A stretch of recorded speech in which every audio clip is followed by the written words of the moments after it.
Bab 9, teknologi pengolahan rempah.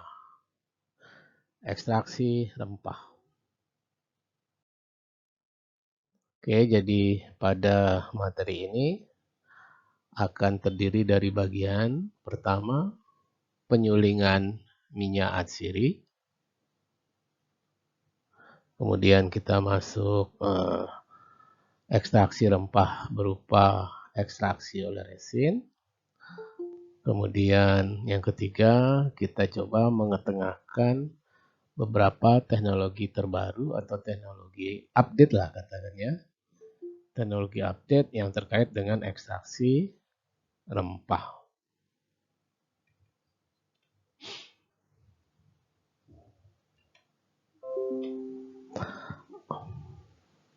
Adapun capaian pembelajaran pada materi ini yaitu diharapkan adik-adik nanti mampu ya setelah mempelajari materi ini, bahan ajar ini diharapkan adik-adik mampu atau dapat menjelaskan, menyebutkan, serta membandingkan berbagai teknik ekstraksi rempah ya berdasarkan materi yang sudah disampaikan. Apa perbedaannya, apa persamaannya. Oke, kita masuk bagian pertama, penyulingan minyak atsiri. Nah, kita awali dulu dengan pengertian minyak atsiri. Minyak atsiri dalam bahasa lain, lebih tepatnya dalam bahasa Inggris ya, ini disebut dengan essential oil. Kata essential oil kalau adik-adik mau artikan, terjemahkan dalam bahasa Indonesia, boleh menyebutnya dengan minyak esensial. Ya. Jadi ada kalangan atau orang yang menyebutnya sebagai minyak esensial. Ya. Namun masyarakat lebih banyak mengenal istilah minyak atsiri daripada minyak esensial. Namun maksudnya sama ya, mengacu pada materi yang sama. Apa itu minyak atsiri atau minyak esensial? Minyak atsiri adalah zat yang konsentrasinya tinggi ya atau pekat. Lalu didapatkan dari mana? Nah, didapatkan atau diekstrak dari berbagai macam bagian tumbuhan yang memiliki aroma. Nah, tentu saja tumbuhan yang memiliki aroma ini ataupun tumbuhan yang memiliki cita rasa itu kita kenal dengan istilah tanaman rempah. Jadi minyak atsiri memang secara umum didapat dari kelompok tanaman yang disebut dengan tanaman rempah. Oke. Nah, minyak atsiri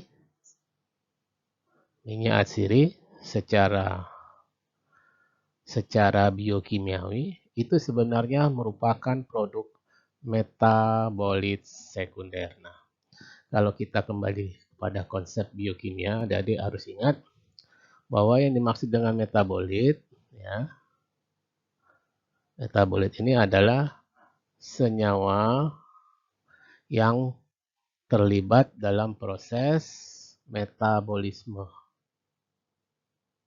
Ya, jadi intinya metabolit adalah senyawa yang terlibat dalam proses metabolisme.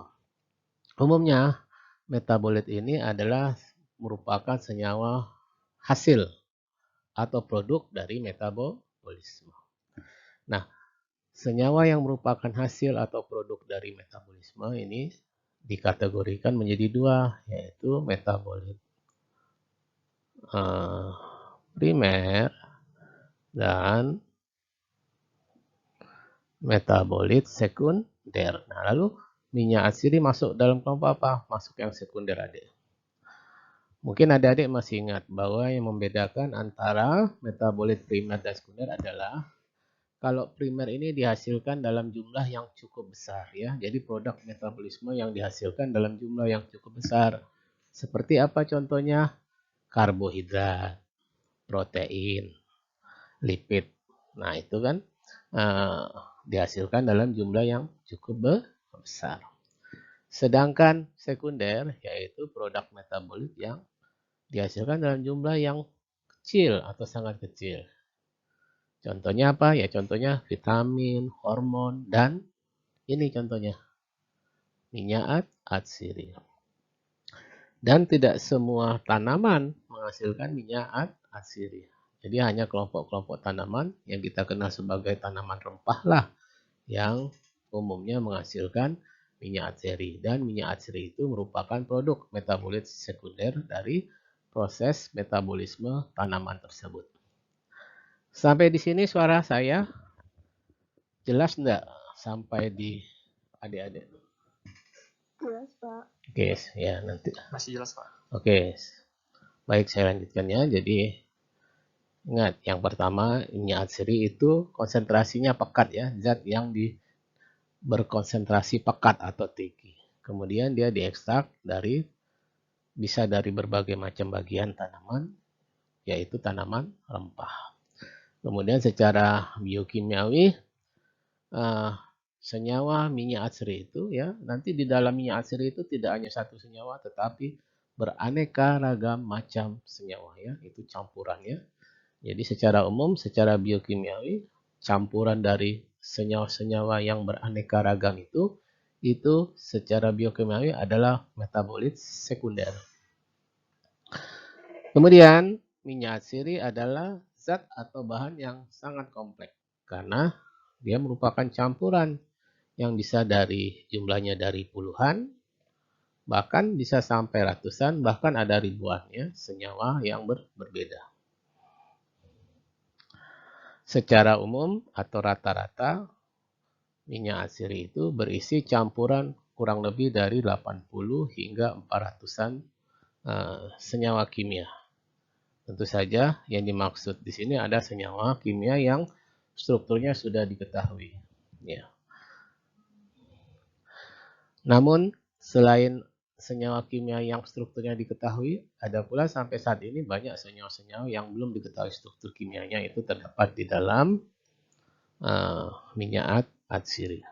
Dan ininya jumlah senyawanya itu tidak selalu sama ya. Berbeda-beda untuk setiap jenis minyak atsiri. Oke, ini contoh ya visual ya produk minyak atsiri. Oke, ini minyak atsiri dari jahe ya.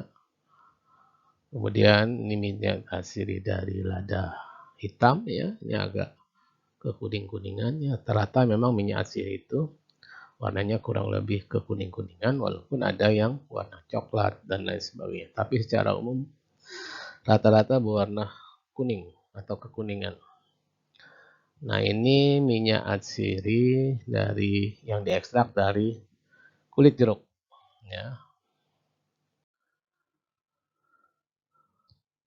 Sumber-sumber minyak atsiri di alam ya. Nah, tentu saja sumber-sumber minyak atsiri di alam ini umumnya didominasi dari kelompok tanaman, yaitu dari tanaman rempah ya. Walaupun mungkin ada beberapa hewan yang juga mengandung minyak atsiri, tapi akan sangat jarang. Nah, untuk tanaman bisa berbagai dari bagian tanaman, contoh dari bagian akar ya, contoh tanaman akar wangi. Ini banyak di daerah Jawa Barat ya ada ini tanaman akar wangi. Kemudian dari bagian batang ya, contohnya cendana dan gaharu. Bagian kulit batang sebagaimana kita kenal kayu manis. Kemudian dari bagian daun ini yang merupakan bagian tanaman yang paling banyak mengandung minyak atsiri umumnya ya. Contohnya cengkeh, nilam, peppermint, kemangi dan lain-lainnya. Kemudian dari bagian bunga itu contoh tanamannya kenanga, melati, cengkeh. Dari bagian buah, pala, ya, lemon. Lemon ini terutama sebenarnya bukan daging buahnya, tapi sebenarnya terutama dari kulit ya, kulit buahnya.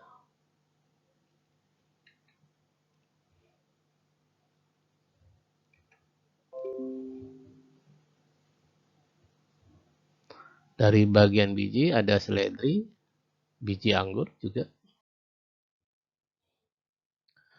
Kemudian kegunaan minyak atsiri dalam industri, ya.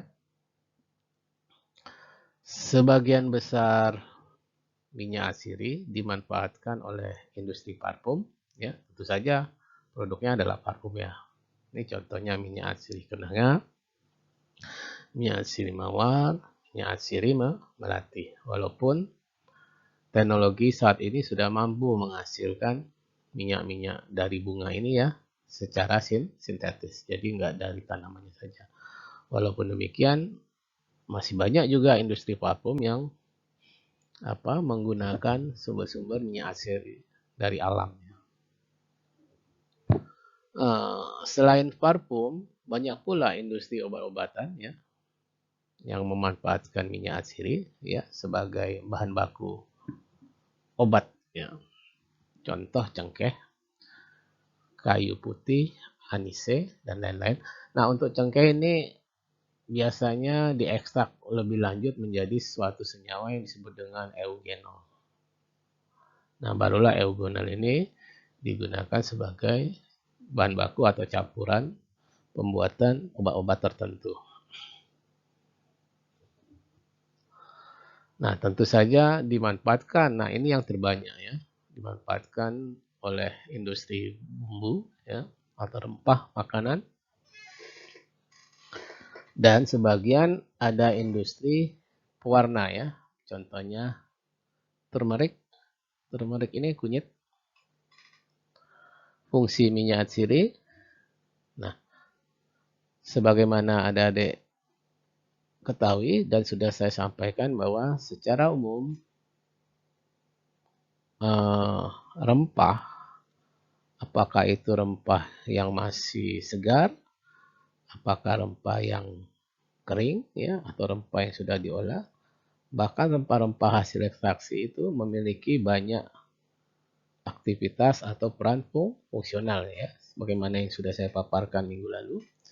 Nah, tentu dan demikian pula halnya dengan minyak atsiri, ya. Contoh, minyak atsiri memiliki fungsi sebagai antioksidan, mencegah atau menghambat proses oksidasi. Nah, ini peran antioksidan ini terdapat pada hampir semua komoditas rempah, ya. Kemudian tentu saja minyak atsiri berperan sebagai antimikroba atau antibakteri. Nah, inilah yang menjelaskan mengapa banyak bentuk-bentuk makanan di Indonesia, yaitu memiliki masa simpan yang lebih awet, ya, lebih panjang. Karena salah satunya makanan Indonesia itu kaya akan rempah, ya. Fungsi rempahnya apa? Nah, salah satunya ini nih, menghambat mikroba atau bakteri. Salah satunya adalah menghambat mikrobia pembusuk atau bakteri pembusuk. Kemudian berfungsi sebagai pewarna, juga berfungsi untuk merangsang atau meningkatkan terjadinya enzymatic activity atau aktivitas enzimatik. Contoh, ya, ada beberapa jenis rempah yang mengandung enzim proteolitik. Proteolitik maksud saya. Nah, enzim proteolitik ini enzim yang memecah protein, ya, yang memiliki aktivitas memecah protein. Dan sebagian ada yang mengandung enzim lipolitik, adik-adik. Enzim apa ini? Enzim yang memecah lipid.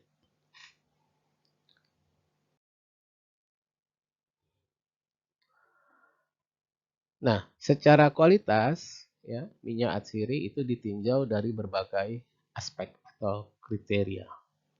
Pertama, minyak atsiri, kualitas minyak atsiri tentu saja dilihat atau ditentukan dari warna. Secara umum, minyak atsiri warnanya harus warnanya ini harus jernih, adik-adik.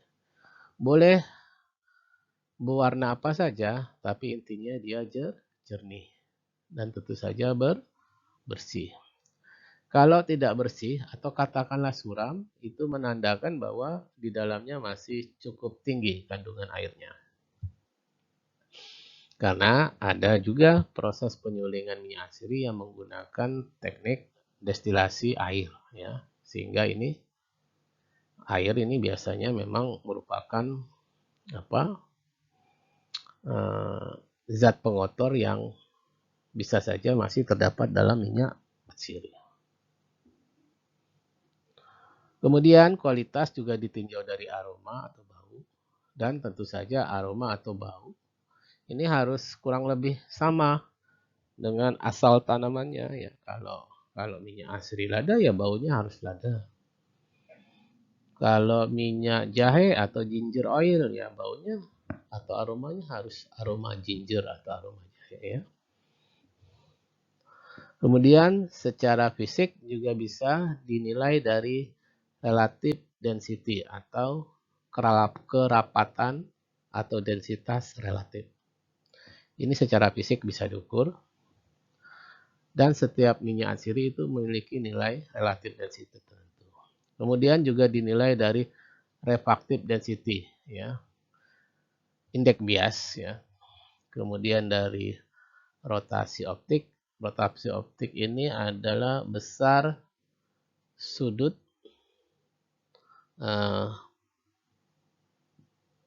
perputaran bidang cahaya yang terpolarisasi.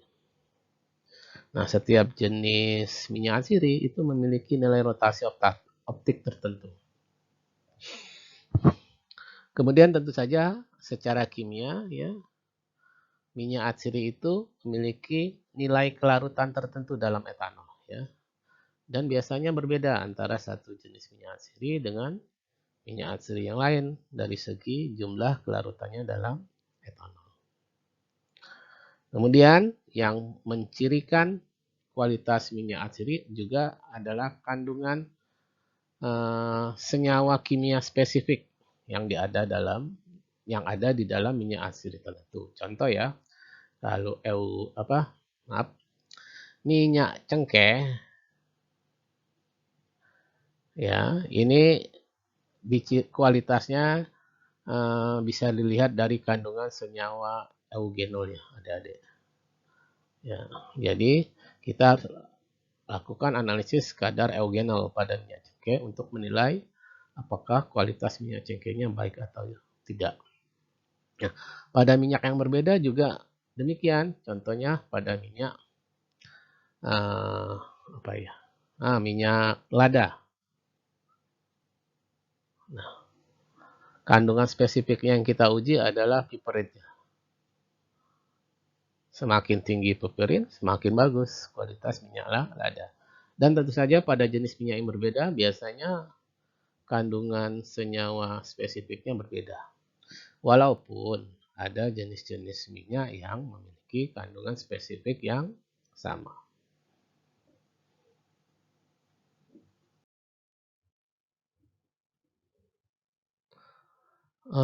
Pengelompokan atau klasifikasi minyak asiri. Yang pertama, pengelompokan atau klasifikasi atau penggolongan minyak asiri bisa didasarkan atas volume minyak yang dihasilkan. Sampai di sini suara saya masih jelas, adik-adik? Masih? Masih, Pak. Oke, masih, ya.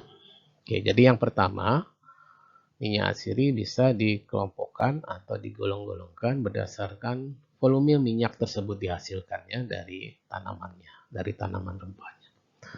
Nah, berdasarkan volume dibagi dua, adik-adik. Ya, pertama, kelompok minyak asiri yang dihasilkan dalam jumlah volume yang besar atau banyak. Yang kedua, ini yang pertama, ya. Yang kedua adalah kelompok-kelompok minyak asiri yang dihasilkan dengan ukuran volume yang kecil. Nah, untuk ukuran volume yang besar, ini contohnya adalah lemongrass. Lemongrass ini apa, ya? Kencur kalau tidak salah, ya. Kalau salah nanti tolong saya salah. Kalau tidak salah ini kencur nama Inggrisnya. Ya, seperti kencur itu kalau adik-adik destilasi itu akan banyak menghasilkan minyak atsiri. Volumenya akan lebih banyak. Apalagi contoh lain citronella. Citronella ini apa tuh ada ya? Kok namanya tuh saya lupa nyebutkannya. Yang biasanya batang-batang serai. Ya, citronella. Kayu manis. Nah, umumnya ini bentuknya daun-daunnya ada. Bentuk apa? Bagian tanamannya berupa daun ini. Ini yang secara umum minyak atsirinya banyak nanti kalau disuling, ya. Volumenya banyak, ya. Secara umum ya, tidak mesti selalu, tapi secara umum. Kemudian yang kedua ini minyak atsiri yang kalau kita destilasi sedikit volumenya, ya. Bisa dari bagian buahnya, bisa dari bagian bijinya, bisa dari bagian tunasnya, ada yang berasal dari bagian bunga. Contoh cengkeh, pala, ketumbar, ya, dan lain-lain. Nah, itu berdasarkan volume. Kemudian minyak atsiri bisa dikelompokkan juga berdasarkan kemudahan dalam pemisahannya. Nah, pemisahan di sini maksudnya pemisahan senyawa aktifnya, ya.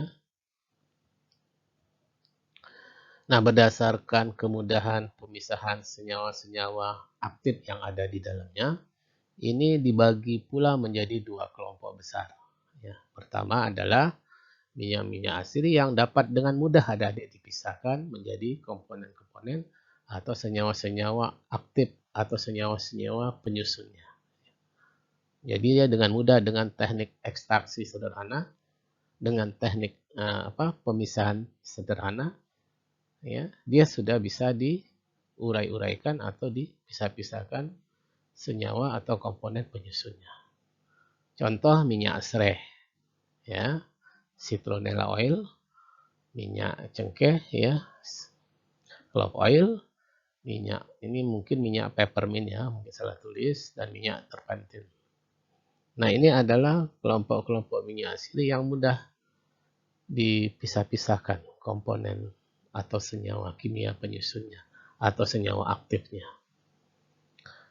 Nah, umumnya kelompok pertama ini karena dia mudah dipisahkan, mudah diuraikan senyawa-senyawa penyusunnya, ini biasanya hasil pemisahannya itu atau senyawa-senyawa penyusunnya itu dijadikan bahan dasar atau bahan baku untuk diolah atau diproses menjadi produk-produk lain. Misalnya menjadi bahan baku produk parfum, menjadi bahan baku produk obat-obatan, dan lain-lain. Ini kelompok yang pertama. Kemudian sistem pemisahannya biasanya bisa melalui metode penyulingan bertingkat atau destilasi bertingkat ataupun dengan teknik-teknik atau metode-metode pemisahan lain yang lebih sederhana. Oke, yang kedua, kelompok kedua adalah tentu saja ya kalau pertama itu mudah dipisahkan menjadi komponen penyusunnya. Yang kedua ini sukar atau susah atau sulit ya dipisah-pisahkan komponen penyusunnya atau komponen murninya. Contoh minyak akar wangi, minyak kenanga, minyak nilam. Nah, ini memang cukup susah ya. Bahkan susah ya. Bahkan tidak bisa ini. Contohnya minyak nilam. Ini sampai sekarang belum ada teknologi yang mampu bisa memisahkan komponen-komponen penyusunnya ya pada minyak nilam. Nah, untuk kelompok-kelompok minyak atsiri dengan karakter seperti ini ya, dia susah dipecah menjadi senyawa penyusun yang lain. Murninya, ini biasanya minyak atsiri seperti ini itu langsung saja digunakan ya.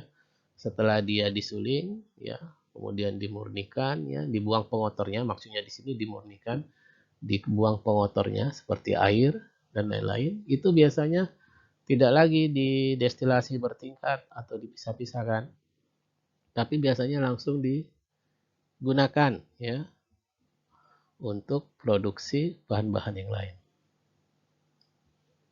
Misalnya sebagai pewangi.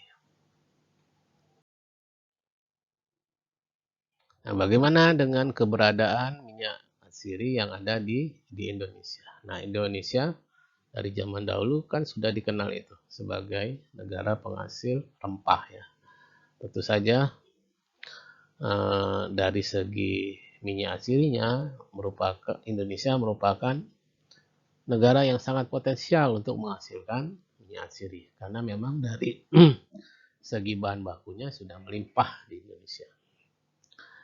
Ya, kurang lebih ada sekitar 40-an jenis tanaman minyak atsiri yang ada di Indonesia yang bisa diperdagangkan atau dikomersialkan, namun baru sebagian saja ya. Ini karena masalahnya teknologinya ya.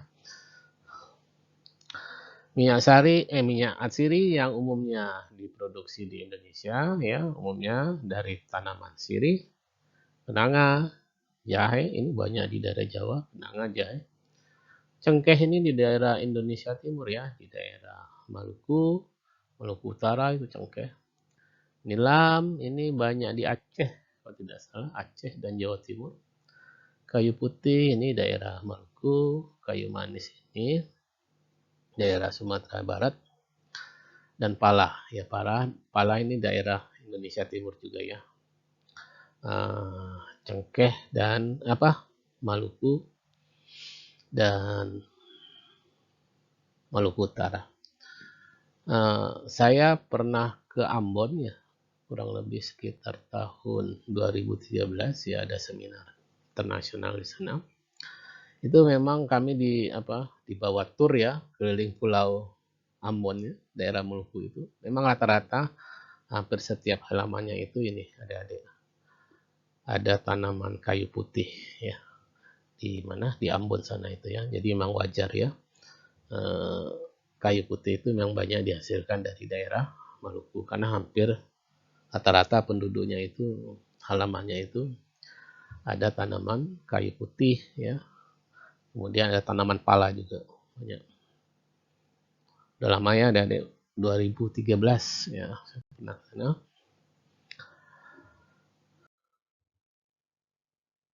Oke, nah itu ya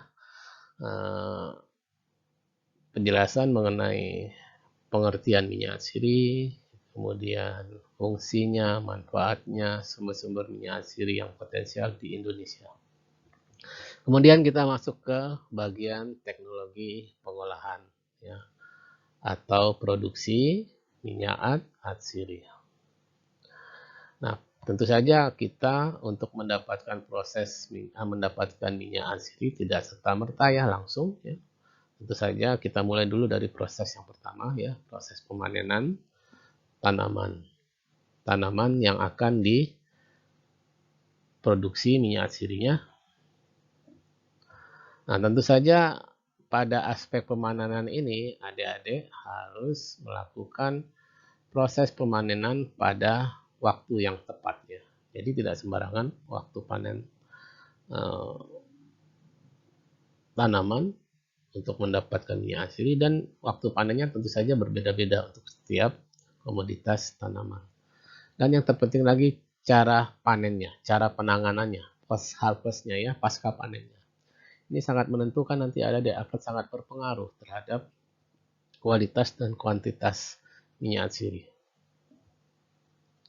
Kemudian secara umum ya ada jenis-jenis bagian dari tanaman rempah yang harus melalui proses pengeringan. Ada juga yang tidak, tapi secara umum biasanya dilakukan pengeringan ya.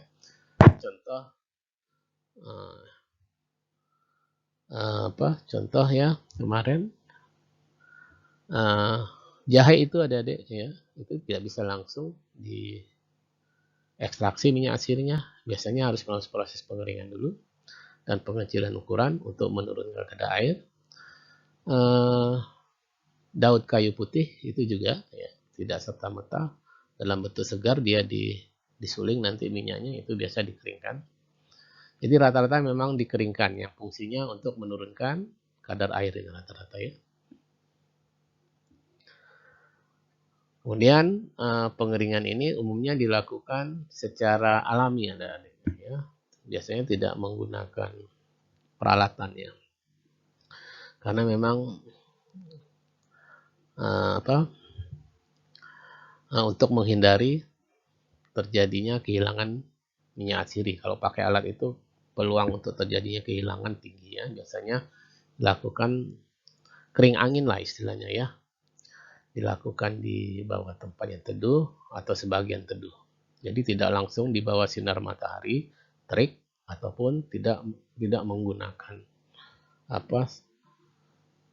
alat pemanas biasanya. Nah, kalau sudah kering, biasanya dilakukan proses ekstraksi. Walaupun biasanya ada proses lain ini sebelum ekstraksi ini. Ada proses yang namanya pengecilan ukuran. Nah, pengecilan ukuran nanti metodenya macam-macam. Ada yang sekedar dijadikan remah-remah saja ya, tidak perlu harus halus. Ada yang memang juga harus digiling sedemikian rupa supaya nanti ukurannya halus partikelnya. Kemudian dilakukan proses ekstraksi. Nah, ekstraksi ini adalah proses pemisahan minyak atsirinya ya, atau proses ekstrak minyak atsirnya. Nah, ini dilakukan dengan berbagai metode ya, adik-adik ya. Metode mana yang tepat akan sangat tergantung nanti dari tujuan kita mengekstraksi dan tentu saja karakter dari minyak atsiri yang akan kita ekstraksi. Kemudian setelah minyak atsiri dihasilkan dari proses ekstraksi, biasanya minyak atsiri ini masih banyak pengotornya. Kita sebut dengan minyak atsiri kasar atau minyak atsiri mentah. Minyak atsiri mentah. Itu masih banyak pengotornya ya. Nah, untuk itu pengotornya perlu kita kurangi, kita minimalkan dengan proses baik itu penyaringan ataupun proses pemurnian. Nah, istilah penyaringan di sini ini lebih pada proses fisiknya, sedangkan pemurnian ini lebih pada proses kimianya ya, secara kimia. Kemudian tentu saja kalau sudah murni, kita sudah sampai proses penyimpanan. Nah, umumnya produk minyak atsiri itu disimpan dalam wadah kaca adik-adik yang berwarna gelap. Ya, mengapa demikian? Karena umumnya minyak atsiri itu sensitif sekali terhadap cahaya, mudah rusak ya adik-adik. Ataupun kalau tidak, biasanya juga dapat disimpan dalam tangki dari bahan stainless steel.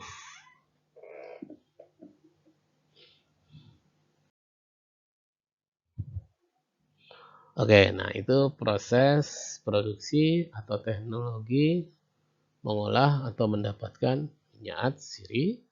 Yang tadi kita mulai dari proses pemanenan ya. Kita tidak dari proses budidaya ya. Proses budidaya itu areanya berbeda. Itu bidang ilmunya ke budidaya. Karena kita bidang ilmu kita pengolahan, umumnya kajian kita dari proses pemanenan. Oke, nah berbagai ekstraksi, metode ekstraksi dengan minyak atsiri. Ya, salah satunya adalah minyak atsiri bisa kita ambil atau kita ekstrak dengan suatu metode yang disebut dengan metode penyulingan. Oke, metode penyulingan disebut juga dengan metode destilasi ya. Ini sudah sangat akrab, familiar istilah ini. Nah, tentu saja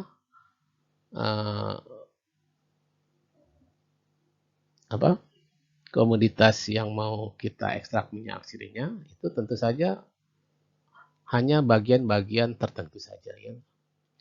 Jadi kalau kita tahu bahwa minyak atsirinya banyak pada daun, nah berarti bagian daunnya saja. Pada bagian buah, berarti hanya bagian buahnya saja. Walaupun demikian, ada pula adik-adik satu jenis tanaman atau komoditas itu yang sumber minyak atsirnya dari berbagai bagian. Contohnya minyak cengkeh itu adik-adik. Minyak cengkeh itu adik-adik bisa adik-adik dapatkan dari bunganya, bisa dari tangkai bunganya, dan bisa dari daunnya. Walaupun kualitas terbaiknya atau kualitas tertingginya itu dari kelopak bunganya, itu yang paling harum ya. Yang kadar eugenolnya paling tinggi itu dari bunganya. Namun bisa juga diambil dari tangkai bunganya dan dari daunnya.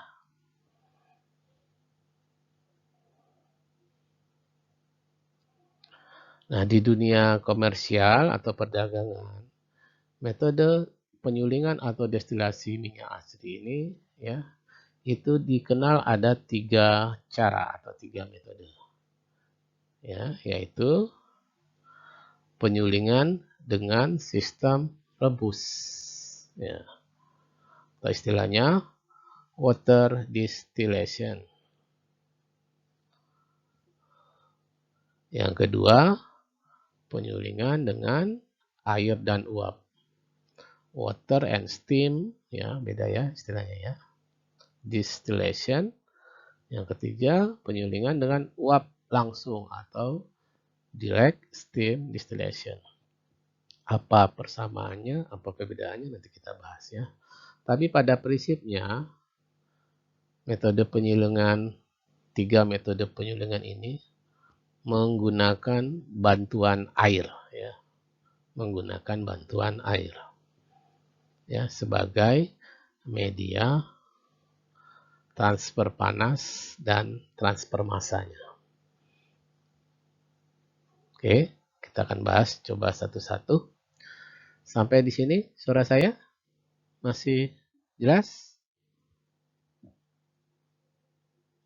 Halo? Suara saya masih jelas, adik-adik?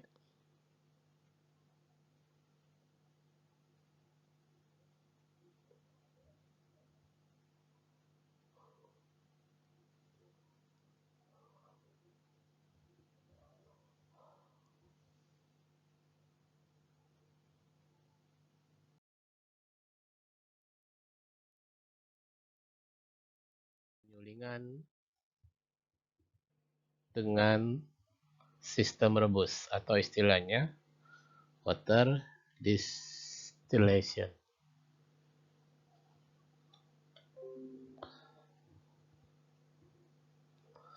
Nah, cara penyulingan dengan sistem ini sebenarnya pada intinya seperti kita merebus ya. Jadi kalau contohnya kita mau merebus ubi ya kan, berarti ubi kayunya kita masukkan dalam air yang mendidih.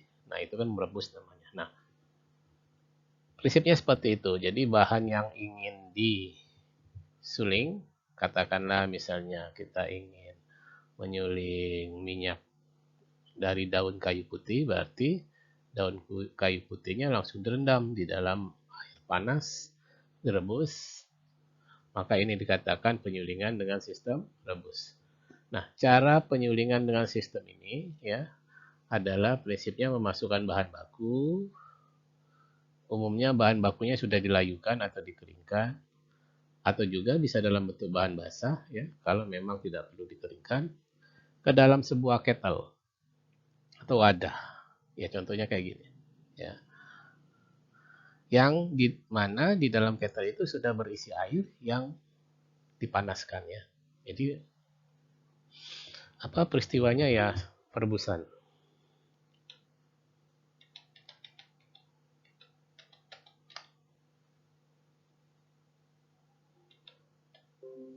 Itu ya. Nah, uap yang keluar dari kettle itu kemudian dialirkan melalui sebuah pipa yang dihubungkan dengan kondensor atau pendingin. Nah, kemudian uap yang tadi dihasilkan ya karena pemanasan tentu saja merupakan campuran dari apa? Dari uap air kan? Kan tadi merebus dengan air. Dan tentu saja berharap di dalamnya juga mengandung minyak. Jadi uap dari air dan uap dari minyak itu bersama-sama menguap dan kemudian nanti akan melewati kondensor menjadi terkondensasi. Mengembun bahasa kita ya. Menjadi cairan. Nanti cairannya merupakan campuran ini. air dan minyak, dan nanti ditampung dalam wadah. Nah, itu prinsipnya seperti itu ya. Prinsip dari metode penyulingan dengan air atau dikatakan dengan sistem rebus. Selanjutnya, karena di dalam campuran itu merupakan ada bagian air tadi dan ada bagian minyak, maka tentu saja kita akan memisahkan minyak dengan air. Nah, biasanya secara umum tempat untuk memisahkan minyak ini disebut dengan separator, dari kata separasi, pemisahan. Sehingga nanti separator ini nanti airnya dibuang, nanti yang tertinggal atau minyaknya diambil. Jadi prinsipnya seperti itu. Yang harus diperhatikan adalah umumnya kettle harus terbuat dari bahan yang anti karat seperti stainless steel, tembaga, ataupun besi yang dilapisi dengan aluminium. Mengapa demikian? Karena itu minyaknya itu sifatnya korosif ya. Jadi minyak asiri itu kalau logam-logam biasa seperti besi saja itu bisa menyebabkan besi itu menjadi korosif atau berkarat istilahnya.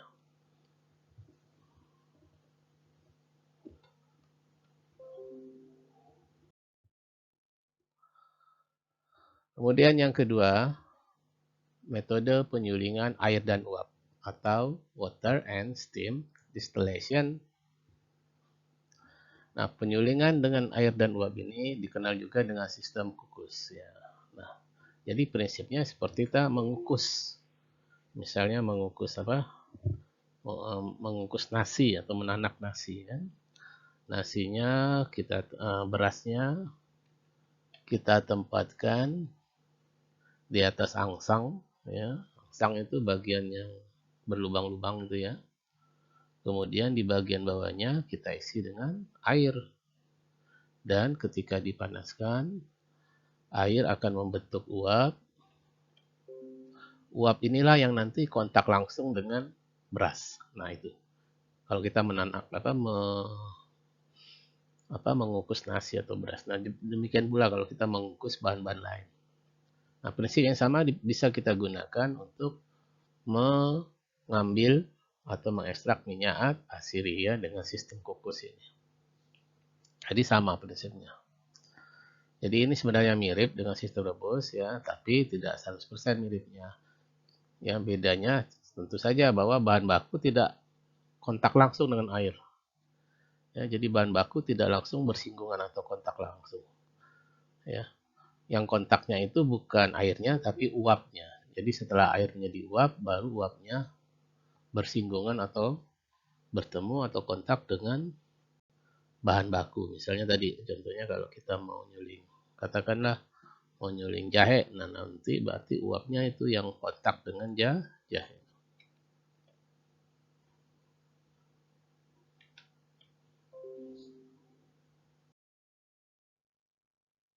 Nah, cara inilah yang paling banyak atau yang paling umum dilakukan atau digunakan pada industri penyulingan minyak asiri.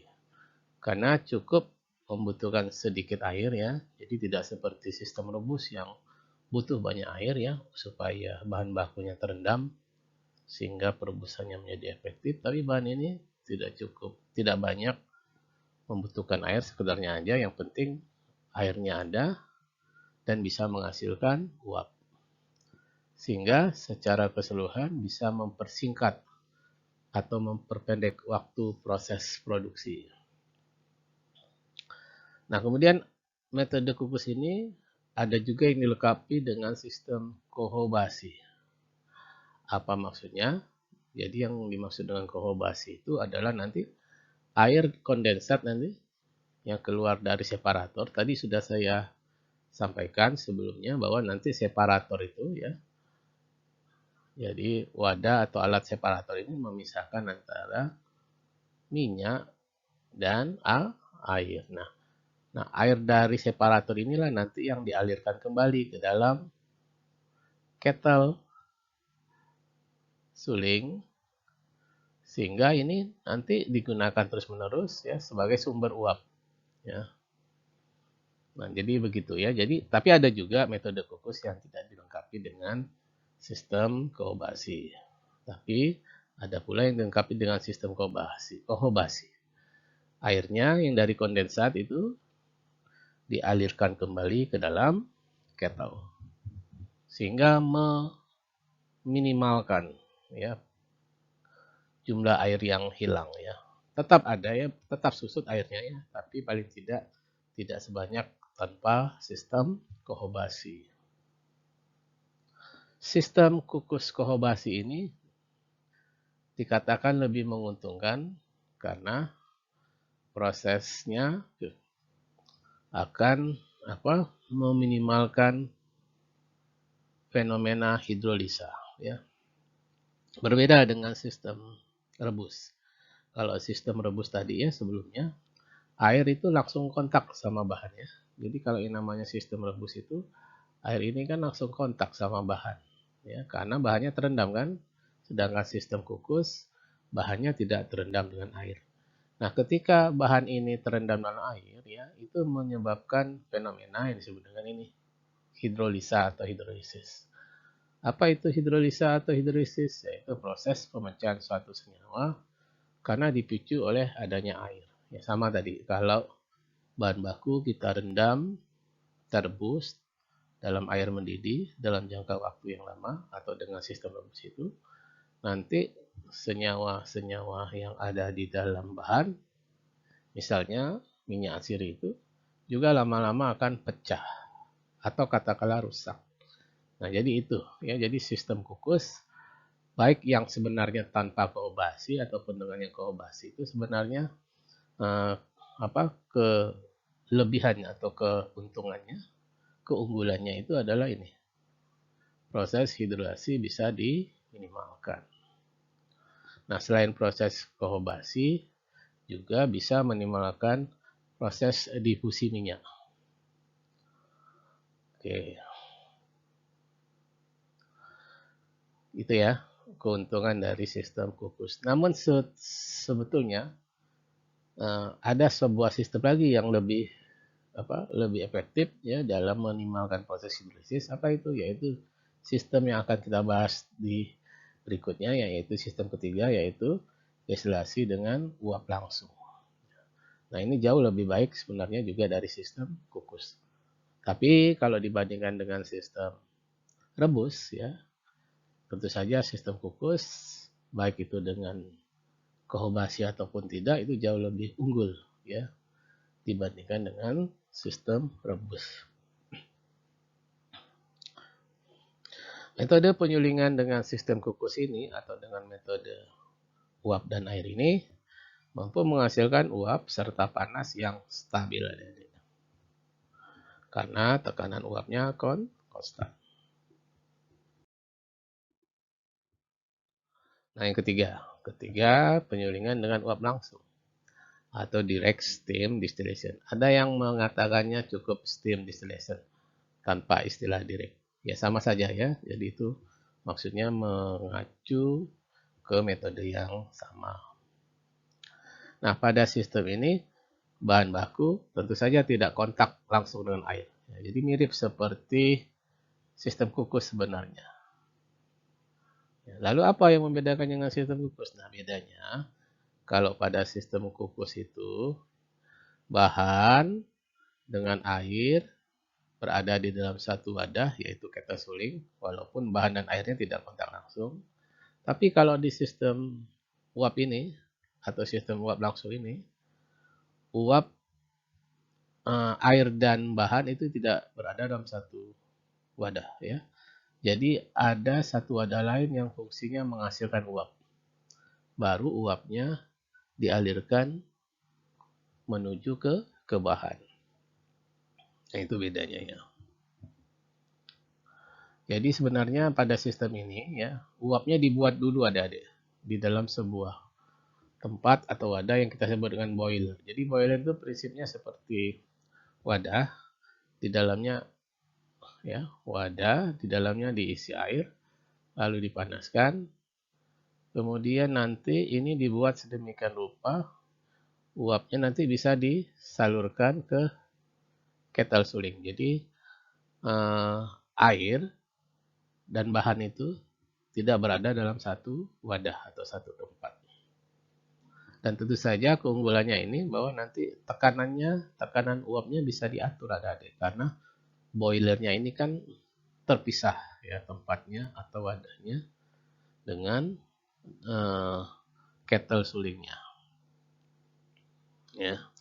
Dan tentu saja nanti kalau uap yang sudah membawa minyak asirinya nanti akan dialirkan ke kondensor. Jadi semua sistemnya tetap harus terhubung kondensor.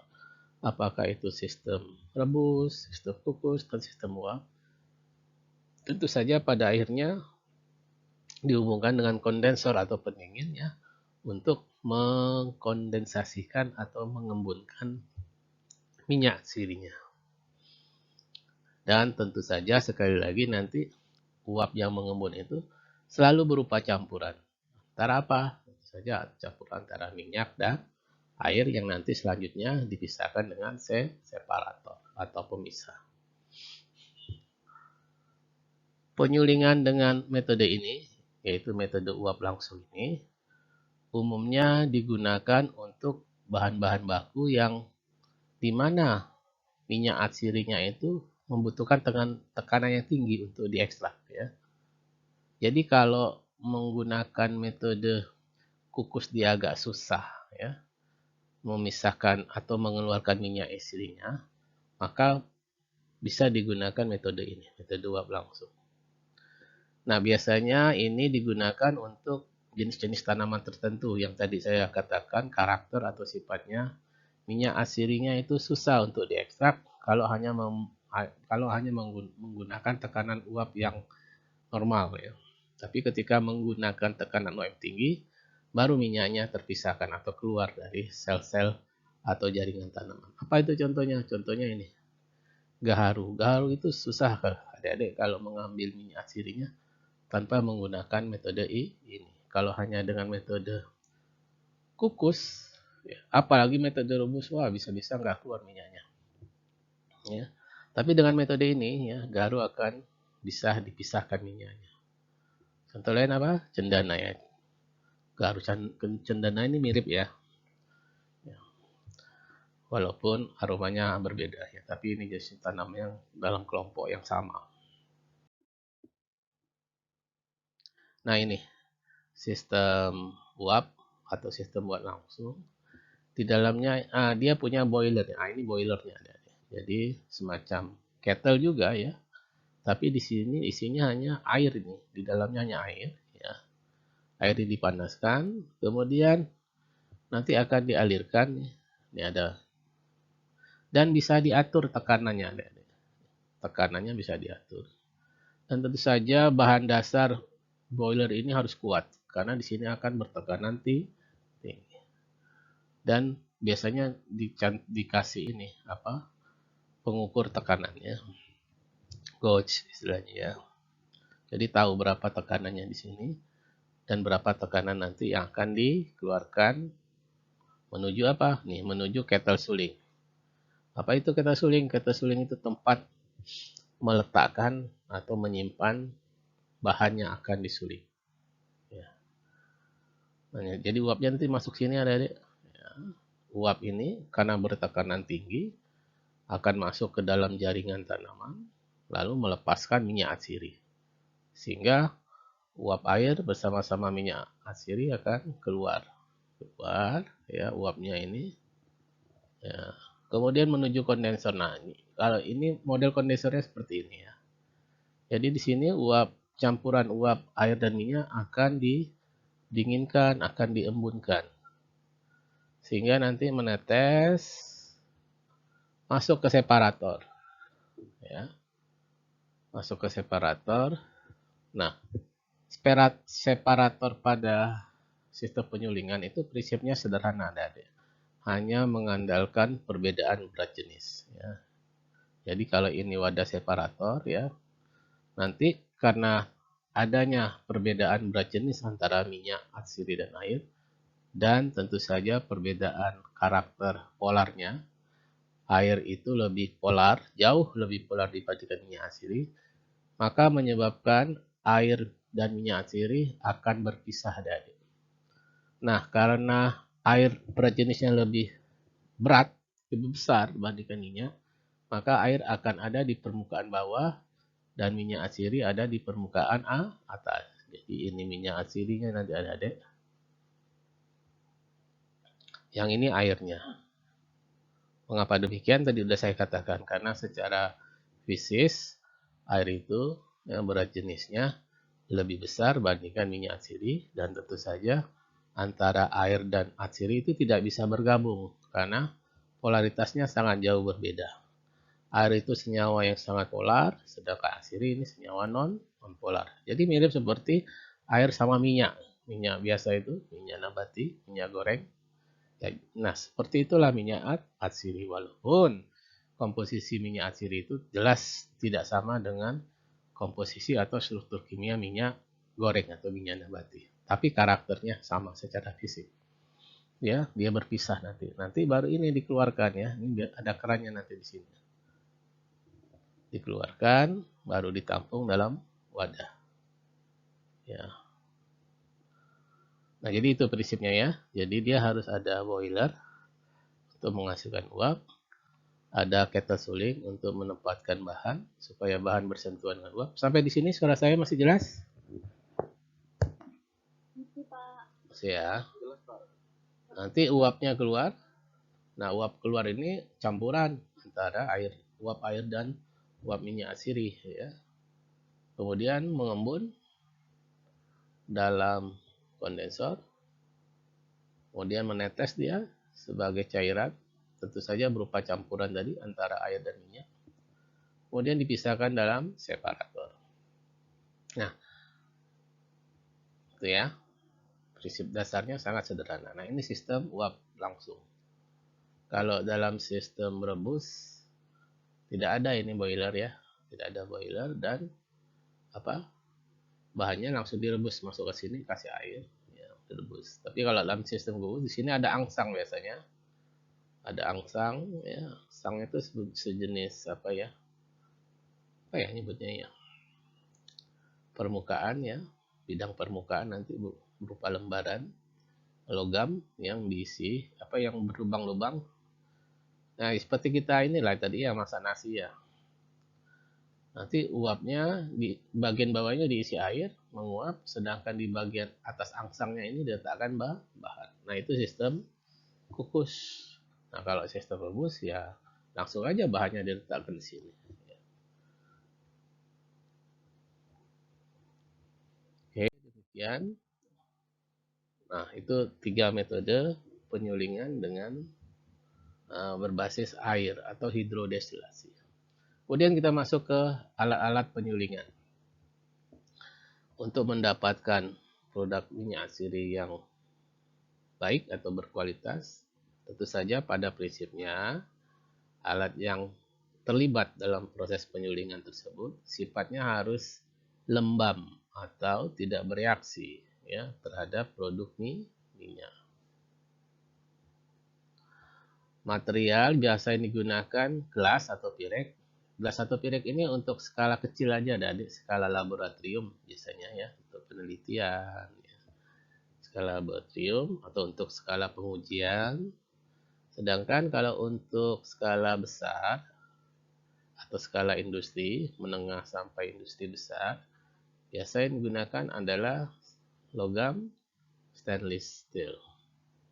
Ya, tentu saja logam stainless steel ini sebaiknya logam stainless steel yang sesuai dengan karakter minyak atsiri. Nah, biasanya digunakan bahan-bahan yang sifatnya food grade ya. Jadi kalau stainless steel ya harus stainless steel yang food grade. Food grade ini artinya aman ya terhadap produk makanan, karena produk minyak atsiri itu juga digunakan pada food atau makanan. Nah, perlu juga diperhatikan penggunaan jacket kettle. Jacket kettle ini adalah selimut atau pelapis ya pada kettle. Ya. atau istilahnya sekat kalor. Ya, bahasa prosesnya sekat kalor. Fungsinya untuk apa? Untuk mencegah terjadinya perpindahan panas ya dari dalam kettle suling ke sekitarnya. Sebab jika terjadi perpindahan panas yang berlebihan, nanti transfer panasnya tidak cukup baik ke bahan yang akan disuling. Jadi panasnya justru akan keluar ya. Nah, biasa pakai sekat kalor atau jacket.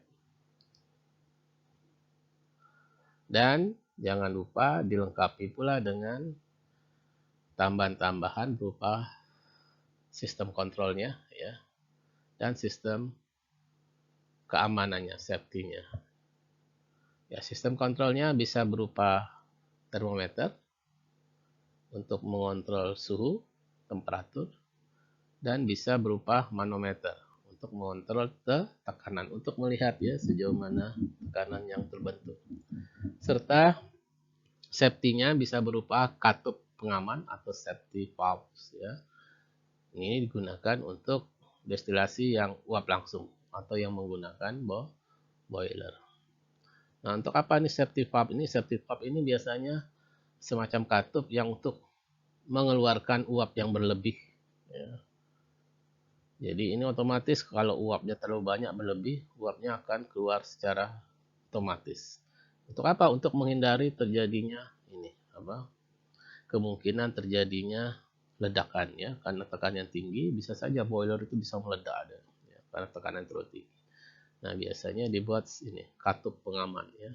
Jadi kalau pada tekanan tertentu uapnya akan keluar secara otomatis untuk menghindari terjadinya peristiwa tadi ya, ledakan ya. Karena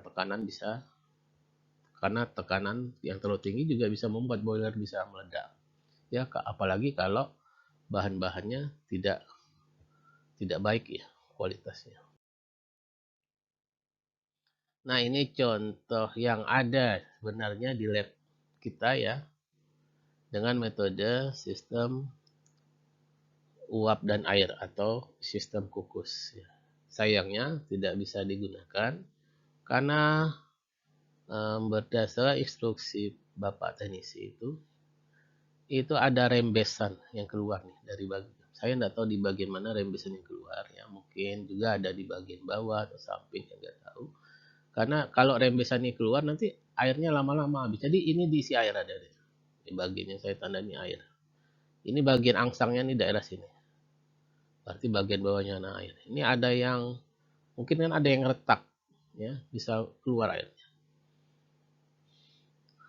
Sistem pemanasnya dengan elemen listrik. Jadi di dalamnya ini ada elemen listrik ya, nanti akan panas kalau dihubungkan ke listrik. Sehingga air yang ada di dalam sini ya, ini akan mendidih dan uapnya akan keluar ke sini. Ya, ke atas angsang di sini diletakkan bahannya ya. Ya, di sini letakkan bahannya. Ya. Nah, biasanya sebelum dimasukkan bahannya itu dibungkus dulu dengan kain kasa. Ya, karena umumnya bahannya kan dalam bentuk partikel yang berukuran halus ya, kita haluskan supaya tidak langsung masuk ke sini ya. Dibungkus dengan kain kasa lebih dahulu. Atau kalau sudah kasar tidak perlu dihaluskan lagi, ya tidak perlu kain kasa. Contohnya apa? Contohnya kalau kita menyuling minyak kayu putih. Nah, itu kan nggak perlu halus, kadang hanya sekedar dipotong-potong saja minyak kayu putih itu ya, potong 3-4 bagian, ya udah letakkan langsung di sini. Ya, dulu pernah saya melakukan praktikum ini. Ya, ekstraksi minyak kayu putih. Sekarang agak susah karena susah menemukan bahan bakunya di Pontianak. Kalau dulu lumayan banyak, sekitar tahun 2001 itu saya masih praktikum minyak atsiri menggunakan bahan minyak kayu putih, daun kayu putih. Suara saya jelas adik-adik? Jelas, Pak. Oke ya. Jelas, Pak. Nah, ini secara keseluruhan disebut dengan kettle atau kettle suling. Boleh. Retort istilahnya. Jadi kettle suling ini tempat meletakkan bahan intinya. Ya, kalau pada sistem kukus di dalamnya di bawahnya ada air yang terpisah. Tapi kalau pada sistem rebus, nah tidak ada nih angsang. Jadi bahannya langsung terendam sama air. Oke, itu ya prinsipnya ya.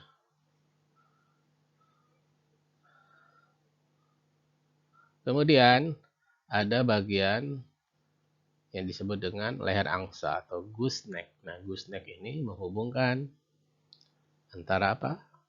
Antara ini kata suling, ya, ini antara kata suling dengan kondensor. Jadi ini sebenarnya nih, gooseneck. Ya, jadi pipa yang menghubungkan antara kettle suling dengan kondensor.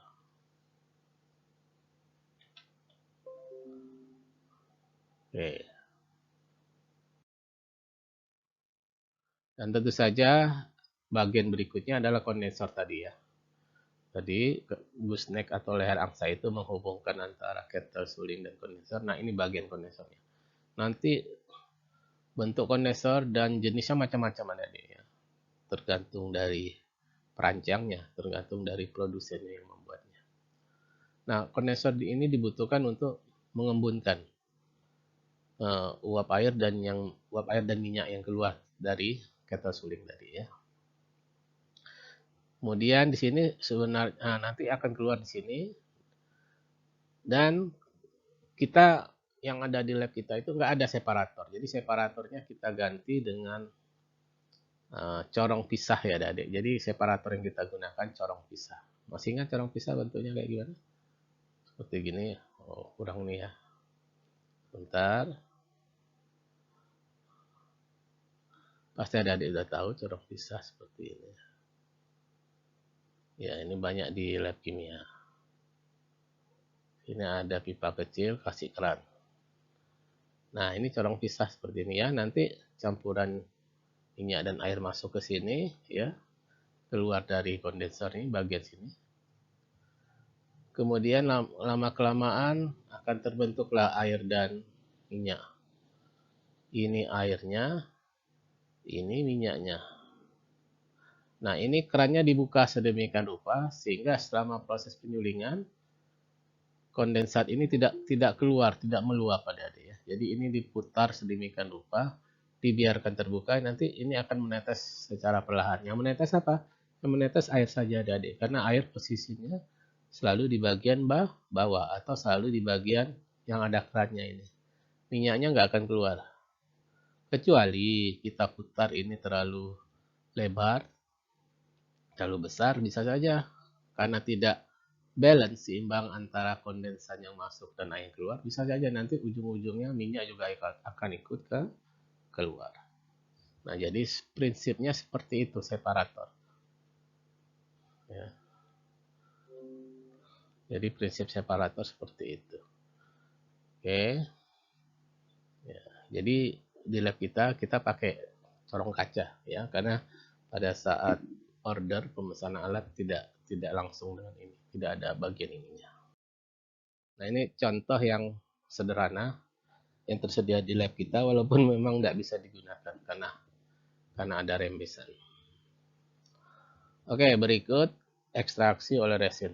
Sebelumnya kita berbicara mengenai ekstraksi minyak asiri atau lebih dikenal dengan istilah penyulingan ya. Kalau pada minyak asiri itu tidak umum menggunakan istilah ekstraksi minyak asiri, walaupun bisa ya. Tapi lebih umum menggunakan istilah penyulingan. Nah, kalau pada oleh resin istilahnya lebih cocok, lebih banyak menggunakan istilah ekstraksi bukan penyulingan. Karena sistemnya bukan sistem penyulingan.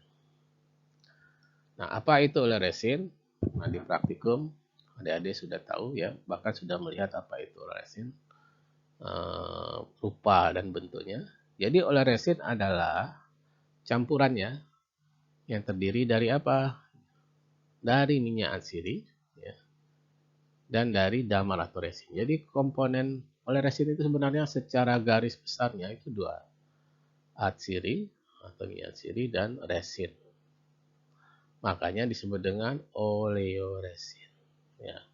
Oleo itu mengacu ke atsirinya ya. Oleo itu artinya minyak. Resinnya mengacu ke resin. Lalu bagaimana sifat umum dari asiri dan resin? Tentu saja kalau sifat umum asiri ini adik-adik, aroma. Hanya bau saja ya. Jadi minyak asiri itu tidak ada rasa adik-adik. Rasanya plain, datar ya. Jadi minyak asiri jahe itu tidak ada rasa jahenya adik-adik. Yang ada hanya aroma atau bau jahenya saja. Minyak lada, ya aroma ladanya saja. Tidak ada rasa pedas ladanya. Atsiri dari kayu putih, ya itu hanya aroma kayu putihnya. Tidak ada rasa, cita rasa kayu putihnya. Lalu apa yang menyebabkan dia berasa atau punya cita rasa? Resinnya adik-adik. Jadi pada prinsipnya atsiri itu adalah pembawa aroma atau bau. Sedangkan resin atau damarnya adalah membawa rasanya. Sehingga oleh resin ini campuran antara aroma dan rasa. Jadi kalau adik-adik mendapatkan oleh resin, sebenarnya di dalam oleh resin ada juga minyak asirinya. Namun tidak 100% minyak asiri, ada bagian resinnya sebagai pembawa rasa. Nah, umumnya sama seperti minyak asiri, oleh resin juga didapatkan dari rempah adik-adik ya. Ya, sebagaimana yang pernah kita praktikumkan ya. Nah, kalau sistemnya menggunakan ekstraksi pelarut, berarti nanti kita menggunakan pelarut. Ya, walaupun teknologi yang dikembangkan saat ini ya sudah ada yang tanpa pelarut. Nah, untuk yang metode biasa atau konvensional, biasa pelarut yang digunakan ini pelarut yang sifatnya nonpolar. Seperti heksan, ya, metanol ini semipolar ya. Alkohol juga semipolar. Nah, ini nonpolar. Ya, umumnya senyawa nonpolar. Bisa juga sebenarnya senyawa semipolar seperti alkohol. Ya, seperti yang kita lakukan.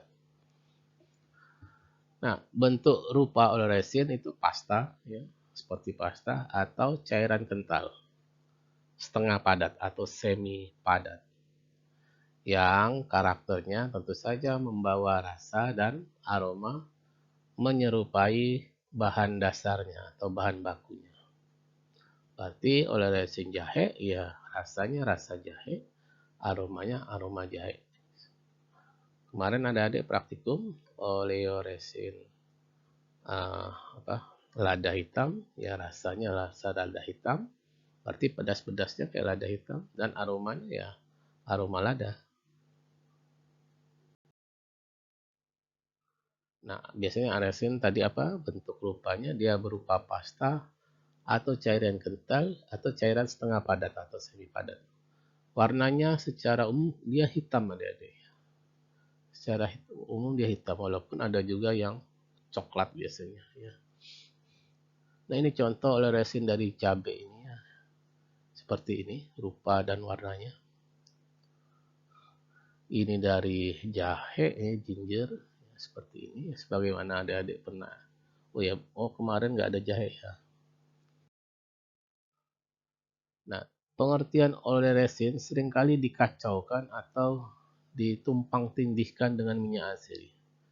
Walaupun di dalam oleh resin itu ada minyak asiri, tapi yang pasti adalah oleh resin itu komposisinya tidak sama dengan minyak asiri. Ya. Karena selain ada minyak asiri di dalam resin, tadi ada resinnya juga atau ada damarnya. Berarti jelas keduanya mengacu pada substansi atau materi atau bahan yang berbeda. Kemudian dari segi ekstraksinya pun berbeda. Kalau minyak asiri itu didapat dengan cara destilasi atau penyulingan dan hanya mengandung senyawa-senyawa yang mudah menguap dan memiliki aroma yang tertentu yang kuat, jadi dari segi aroma saja. Sedangkan oleh resin umumnya diekstraksi menggunakan pelarut organik. Dan di dalamnya tidak hanya minyak asiri, di dalamnya juga mengandung resin yang sifatnya non-volatil atau tidak mudah menguap dan membawa rasa khas dari rempah yang diekstrak. Nah, itu jelas ya bedanya ya. Teknologi oleoresin. Nah, oleoresin seperti sebagaimana yang adik-adik proses ekstraksi yang adik-adik lakukan di praktikum, itu adalah kelompok oleoresin mentah disebut dengan crude oleoresin. Nah, dari crude atau oleoresin mentah itu bisa di-convert atau diubah atau diolah menjadi produk oleoresin lain. Nah, itu namanya istilahnya turunan oleoresin ya. Jadi kemarin yang merupakan hasil praktikum itu nggak bisa kita langsung aplikasikan ke dalam makanan ya atau ke dalam sistem yang lain, tapi itu harus dibuat menjadi turunannya ya sehingga siap diaplikasikan. Apa saja jenis turunan oleoresin? Kita lihat. Ada yang disebut atau dikenal dengan nama superresin. Superresin ini adalah campuran oleoresin lalu ditambah lagi minyak asirinya dari rempah yang sama. Contoh kemarin adik-adik dapat nih oleoresin dari lada hitam ya. Nah, adik-adik ingin menyesuaikan aroma dari oleoresin lada hitam yang adik-adik ekstrak kemarin. Nah, untuk menyesuaikan aromanya, pingin aromanya lebih kuat lagi, aroma ladanya lebih kuat. Maka adik-adik melakukan penambahan minyak asiri lada hitam. Jadi, sudah ada oleoresinnya ditambah dengan minyak asiri lada hitam. Nah, itu namanya superresin ya. Sehingga nanti komposisi akhir di dalam oleoresin ini minyak asirinya tentu jauh lebih tinggi dibandingkan crude atau crude oleoresin atau oleoresin mentahnya. Baker resin.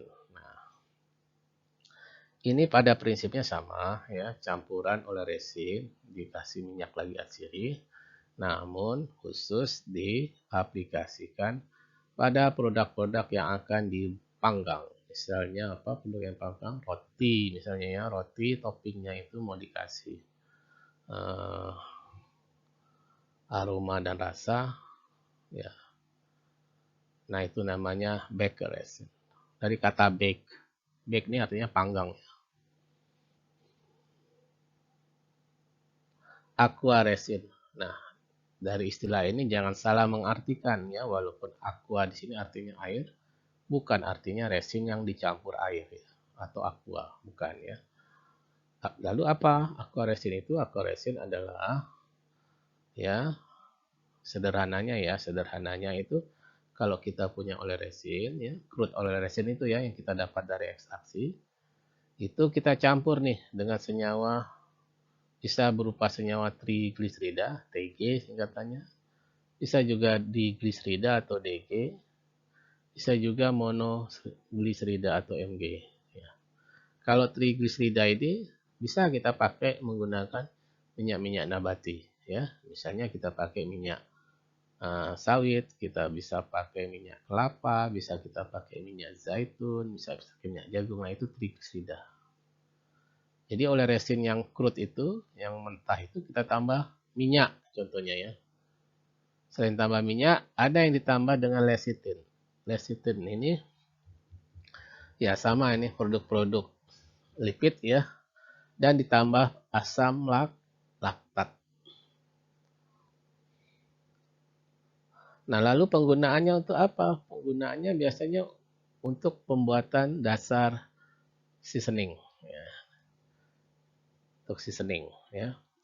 Dan sifat dari aqua resin ini mudah diaplikasikan dalam pangan atau makanan yang berbasis air dan makanan atau pangan yang berbasis minyak atau lipid. Nah, itu keunggulannya ya. Jadi intinya dia dicampur minyak ya. Ada lecithinnya dan biasa ditambah asam laktat. Itu aqua resin. Jadi bukan ditambah air ya. Kemudian teknologi liquid soluble spice. Nah, yang dimaksud dengan istilah liquid soluble spice itu sebenarnya adalah campuran dari oleoresin dikasih minyak esensial. Minyak esensial ini sama tadi dengan minyak asiri ya. Namun ada tambahan lain. Apa itu tambahannya? Bisa pakai propylen glikol, bisa pakai isopropyl alkohol, bisa pakai gliserol. Ya. Kemudian ditambah senyawa polisorbat, jenis asam. Ya. Kemudian ditambah gam santan contohnya, ya, sehingga produk akhirnya berupa emulsi. Ya, ini bisa digunakan untuk makanan yang berbasis air ataupun yang berbasis minyak atau lipid. Jadi mirip seperti aqua resin. Kemudian ada terkait dengan turunan oleh resin, ada yang disebut dengan fat based soluble spice. Apa itu? Jadi fat based soluble spice adalah minyak oleresin, ya, komposisi utamanya oleresin, campur lagi dengan minyak atsiri untuk menyesuaikan aromanya. Kemudian dicampur tadi minyak nabati, ya. Jadi mirip-mirip adik-adik, ya, mirip-mirip seperti teknologi oleresin sebelumnya, ya, mirip seperti aqua resin, mirip seperti sebelumnya tadi. Nah, untuk fat based soluble spice ini dapat digunakan pada mayones, pada sup, atau disemprotkan pada permukaan roti sebelum dipanggang. Jadi ini mirip baker resin juga. Kemudian yang terkait dengan turunan oleh resin ada yang namanya dry soluble spice. Nah, oleh resin dalam bentuk ini biasanya dicampur adik-adik dengan garam, dextrosa, gula, ada yang menggunakan sirup jagung padat atau bahan padatan lain. Jadi pada intinya harus ada padatannya, ya, seperti ini, sirup jagung padat atau bahan padatan lain. Dicampur hingga homogen sehingga nanti penampakan atau rupa fisiknya seperti ini, ya, padatan bubuk seperti ini, ya. Walaupun tidak halus, ya. Dia seperti remah-remah seperti ini. Oke, memerlukan alat pencampur yang baik, ya, untuk mengadonnya, ya. Kemudian juga ditambah dengan drying agent, ya, supaya tidak terlalu lembab, ya, sehingga bubuk mudah mengalir. Makna mudah mengalir di sini supaya bubuk itu gampang dihandle. Dihandle itu apa? Misalnya diambil dengan sendok, ya, tidak lengket atau mudah ditimbang, namanya mudah mengalir. Contohnya biasanya dry agent. Ya, ini contohnya ini senyawa tri, kalsium fosfat, ada yang menggunakan kalsium stearat, ada yang menggunakan sodium silikat. Kadar penambahannya maksimal 2%. Oke. Nah, itu beberapa turunan dari produk oleresin, ya. Yang tentu saja komposisinya akan berbeda-beda tergantung dari produsennya. Oke, baik, sampai di sini. Suara saya masih jelas? Masih, Pak. Ya. Oke. Baik, sekarang kita masuk ke ekivalensi produk turunan rempah. Apa ekivalensi? Kesetaraan, ya. Kalau secara harfiah artinya kesetaraan. Lalu apa yang dimaksud dengan ekivalensi produk turunan rempah? Jadi dimaksud dengan ekivalensi produk turunan rempah adalah, ya, jumlah pound. Pound ini besaran ini, ya, besaran yang seperti kilogram, ya, gitu, ya, besaran massa, ya. Ini besaran massa, ada, ya. Tapi tidak umum kalau di negara Indonesia atau negara Asia. Umumnya ini pound ini umumnya dipakai di Eropa, ya, di Inggris, ya, bukan mata uang ini, pound ini bukan Asia, ya, di Amerika, ya, itu banyak menggunakan istilah pound. Pound ini tidak setara dengan 1 kilo, adik-adik, tapi hampir mendekati 0,5 kilo. Hampir, ya, jadi tidak persis 0,5 kilo, hampir mendekati 0,5 kilo. 1 pound atau LB satuannya, liber. LB itu singkatan dari liber, bukan Pak Libertus, ya. Liber. Ya. Jadi yang dimaksud dengan ekivalensi adalah jumlah pound atau liber dari oleresin ataupun dari minyak atsiri yang diperlukan untuk menyamakan atau menyetarakan aroma dan flavornya ke 100 pound atau liber rempah-rempah asli yang baru digiling. Ya. Nah, ini ada yang namanya rempah asli yang baru digiling. Nah, ini ada rempah dasarnya ya, yang belum diolah menjadi oleoresin. Jadi itu ya. Jadi itu namanya ekivalensi. Contoh supaya lebih jelas. Nah, kalau adik-adik menggunakan allspice ya, ingat allspice itu adalah rempah yang banyak di Meksiko itu ya. Sebagian besar masakan Meksiko ini banyak menggunakan allspice ya. Itu ekivalensinya adalah 5 pound atau 5 liter oleoresin dari allspice ini memiliki kesetaraan dalam hal aroma dan flavor. Memiliki kesetaraan aroma dan flavor ya. Untuk 100 pound allspice yang giling ya. Jadi ini bentuk asli mentahnya itu 100 liter, itu aroma dan rasanya sama dengan 5 liter, 5 pound ya. Artinya apa nih?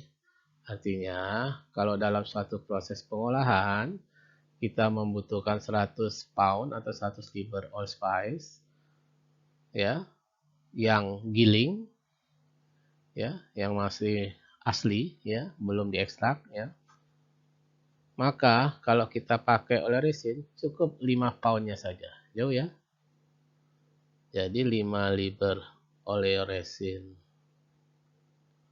allspice ini setara adik-adik dengan 100 liter ini allspice giling. Ya. Berarti ini bentuk aslinya nih, yang belum jadi oleoresin ya, bentuk rempah mentahnya ya. Artinya apa? Adik-adik kalau butuh dalam suatu proses pengolahan itu butuh 100 liter yang giling, cukup adik-adik gantikan dengan 5 pound saja kalau menggunakan oleoresin. Nah, ini untuk allspice. Tentu saja untuk jenis rempah lain berbeda-beda ya. Jadi nilai ekivalensi misalnya untuk jahe tentu saja berbeda dengan allspice. Tentu saja berbeda dengan kayu manis. Tentu saja berbeda dengan serai. Tentu saja berbeda dengan cabai. Tentu saja berbeda dengan lada ya. Jadi setiap jenis rempah tentu ada nilai ekivalensinya. Mungkin untuk tahu lebih banyak data-data kesetaraan ini bisa ada di googling atau browsing ya di internet. Ya, untuk tahu nilai kesetaraan, misalnya lada, oleoresin lada itu setaranya dengan berapa gram bubuk lada sih, misalnya begitu kan, mungkin bisa dicari di internet ya. Nah, jadi itu makna dari kata ekivalensi produk turunan rempah. Jadi perbandingannya antara produk rempah yang masih asli ya, yang belum diolah di oleoresin dibandingkan dengan oleoresin atau minyak sirih atau esensial. Tapi pada umumnya itu untuk oleoresin ini ya, atau campuran oleoresin dan minyak atsiri.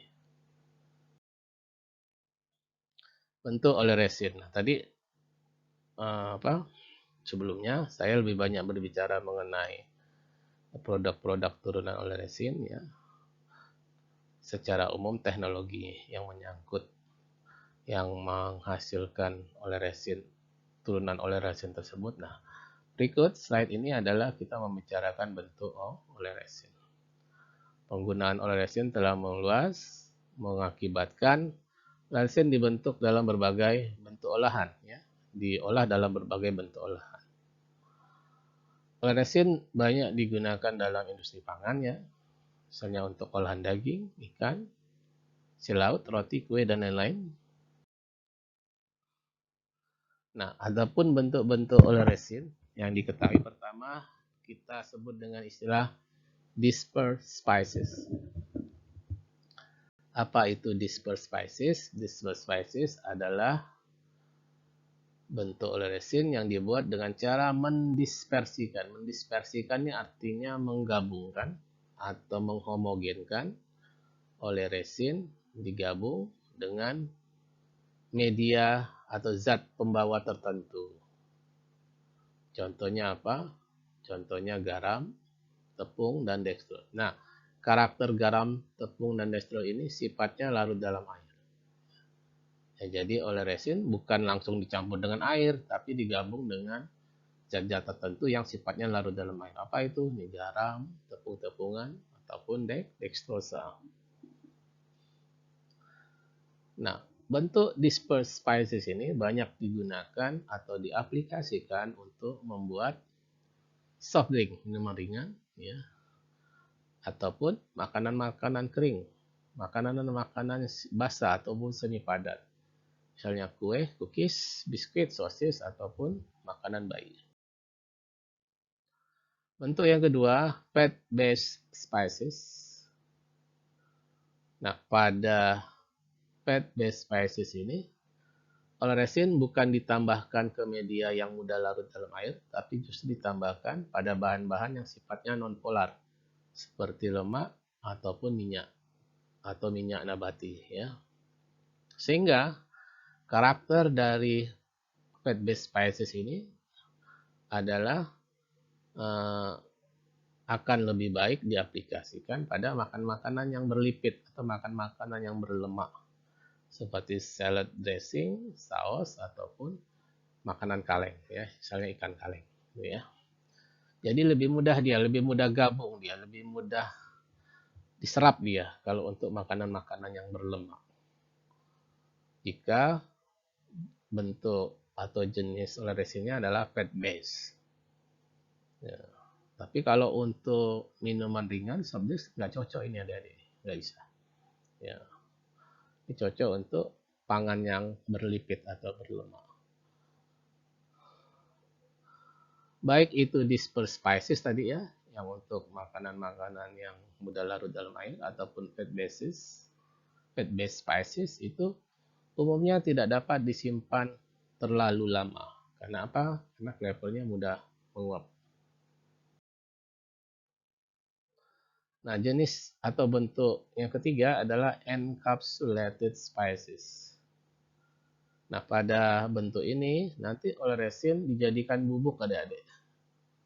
Bentuknya bubuk dengan berbagai metode. Salah satunya metode spray nanti atau metode spray drying.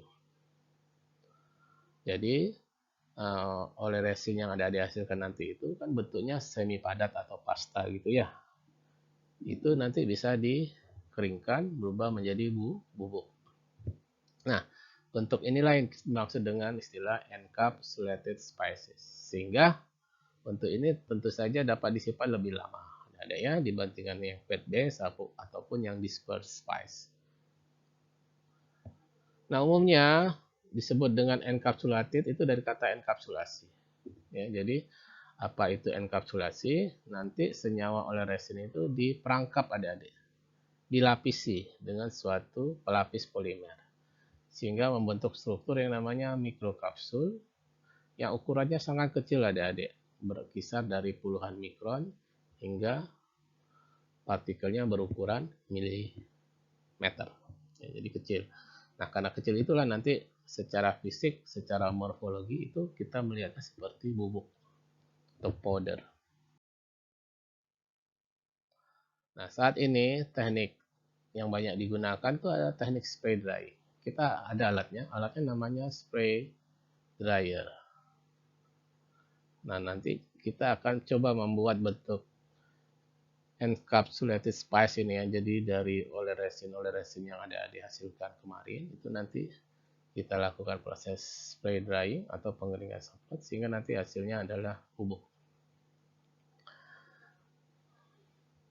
Nah, jenis produk enkapsulasi kayak ini itu sangat efektif digunakan pada berbagai produk makanan olahan, pada proses pengisian atau filling, proses percampuran kering, ya, makanan seperti candies, permen, makanan formula, bumbu-bumbuan, dessert, makanan penutup, dairy produk, produk-produk yang berbasis susu dan lain-lain. Keuntungan oleresin. Nah, keuntungan oleresin yang akan dibahas ini adalah aspek keunggulan secara umum ya, secara umum. Penggunaan oleresin siap pakai berarti yang sudah diolah ya, bukan yang crude ini. memiliki beberapa keuntungan dibandingkan penggunaan rempah-rempah yang secara tradisional. Nah, makna secara tradisional ini yang masih bentuk fisiknya yang masih besar itu ya, adik-adik ya. Misalnya dia bentuknya basah ataupun bentuknya yang sudah dikeringkan ataupun bentuknya yang sudah kering sudah dihaluskan. Nah, itu bentuk tradisional ya. Nah, kalau kita bandingkan dengan bentuk-bentuk rempah tradisional itu, apa saja keunggulan dari oleh resin ini? Pertama, oleh resin itu mudah distandarisasi adik-adik. Maknanya apa? Flavornya, warnanya itu bisa kita atur sedemikian rupa ya. Dua, bahan dapat lebih homogen dan lebih mudah ditangani. Dan tentu saja ini di tanganan ini syaratnya apa tadi? Ini jenisnya bukan lagi oleh resin mentah, tapi udah turunannya. Kalau oleh resin mentah itu yang kita hasilkan di lab kemarin itu malah susah untuk ditangani adik-adik karena susah ambilnya dan susah juga untuk menakarnya atau menimbangnya. Jadi yang di sini yang dimaksud adalah oleh resin turunannya. Kemudian oleh resin juga bahan yang bebas enzim lipase ya, bakteri, kotoran dan bahan asin. Karena pakai pelarut adik-adik, pakai pelarut, pakai pemanas. Ya. Ini yang merusak pengotor-pengotor atau bakteri atau enzim yang tidak diinginkan. Kemudian tentu saja bentuk turunan oleh resin ya, bukan crude ya, turunannya itu akan mudah didispersikan, digabung ya, atau dihomogenkan ke bahan pangan. Namun ada pula sisi kelemahannya, kekurangannya. Apa itu kekurangannya? Nah, ini terjadi kalau bentuk resinnya masih crude tadi saya bilang ya. Kebanyakan kalau bentuknya masih crude, itu otomatis pekat dan lengket. Sehingga susah ditimbang adik-adik, susah diaplikasikan nanti. Kalau crude ya. Tapi kalau udah derivatnya atau turunannya, tidak akan terjadi seperti ini ya. Tidak akan terjadi seperti ini. Nah, kemudian akibat selanjutnya karena dia pekat dan lengket, maka oleh resin menempel pada wadahnya ya, ketika akan dituang. Misalnya kita pakai sendok itu ya, pasti nempel di sendok itu. Kemudian tentu saja flavornya dapat dipengaruhi oleh asal dan kualitas bahan rempah bakunya ya, bahan baku rempahnya.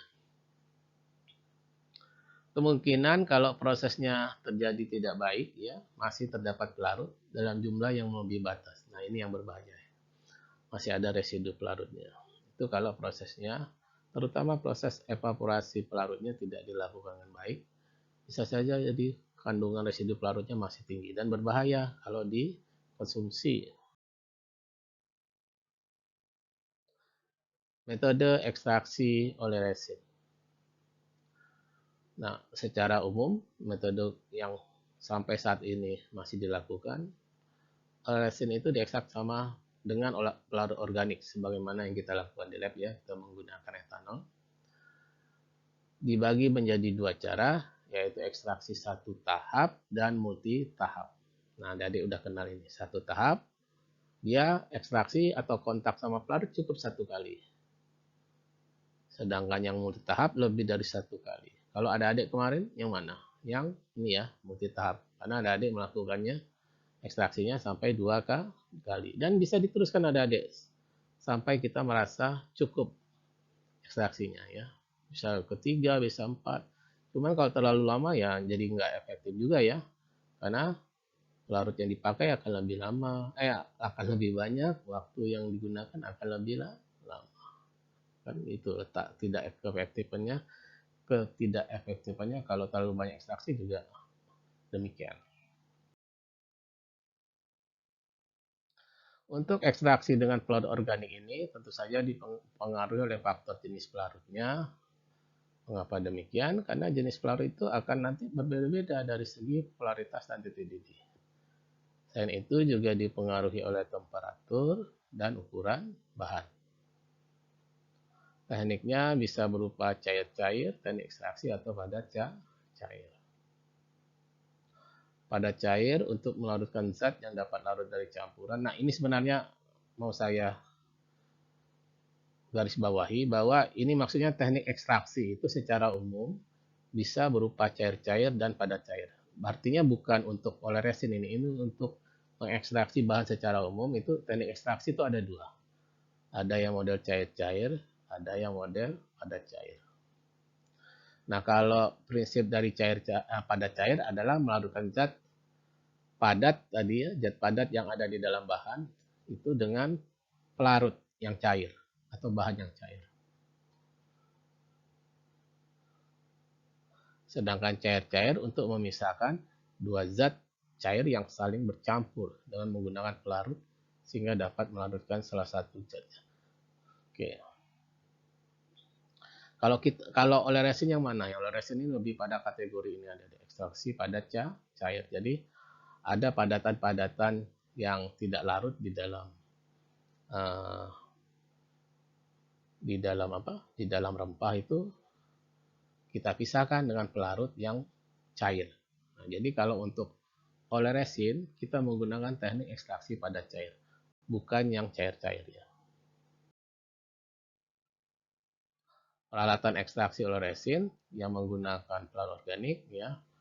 Ya, jadi peralatan ini secara umum digunakan kalau kita ingin mengekstraksi oleh resin dengan sistem pelarut organik. Apa itu grinder? Grinder fungsinya apa? Mengecilkan ukuran bahan. Apalagi perkolator. Nah, perkolator ini ada sistem ekstraksinya, di mana di sini nanti ya bahan yang udah halus dari grinder ini dicampur, diekstrak dengan pelarut organik yang dipakai di sini. Itu perkolator namanya. Kemudian vacuum filter. Vacuum filter adalah sistem penyaringan untuk memisahkan ampas dan filtratnya. Ya, kalau kemarin kan adik-adik pakai kertas saring ya. Nah, kalau udah dalam skala menengah atau besar nggak bisa lagi pakai kertas saring, tapi harus pakai ini vacuum filter atau penyaringan yang dibantu dengan pompa vakum supaya proses penyaringannya jauh lebih cepat. Jadi ini sistemnya untuk memisahkan filtrat dan ampas. Jadi ampasnya nanti terbuang ya, dipisahkan. Nanti filtratnya lanjut di sini. Nah, ingat kemarin filtrat itu kan mengandung apa? Pelarut plus oleoresinnya kan. Nah, maka ini akan masuk ke sistem evaporator. Untuk apa? Untuk memisahkan pelarut dan oleoresin. Jadi harus ada sistem evaporator. Dan umumnya juga evaporatornya ini vakum ya, supaya lebih cepat. Nah, jadi itu proses. Nah, yang skala menengah atau besar. Sedangkan skala sederhana ya kecil yang seperti kita lakukan di lab ya. Nah, ini saya rasa tidak perlu banyak penjelasan, ada yang sudah tahu. Contohnya kalau lada hitam dikecilkan ukurannya, diayak supaya partikelnya seragam, ukurannya seragam. Ya, ini hasilnya seperti ini contohnya. Kemudian ditimbang tentu saja beratnya berapa karena kita ingin menghitung berapa rendemennya. Lalu kita ekstrak. Ini sama persis, ini penelitian saya tahun 2013 seperti ini. Ya.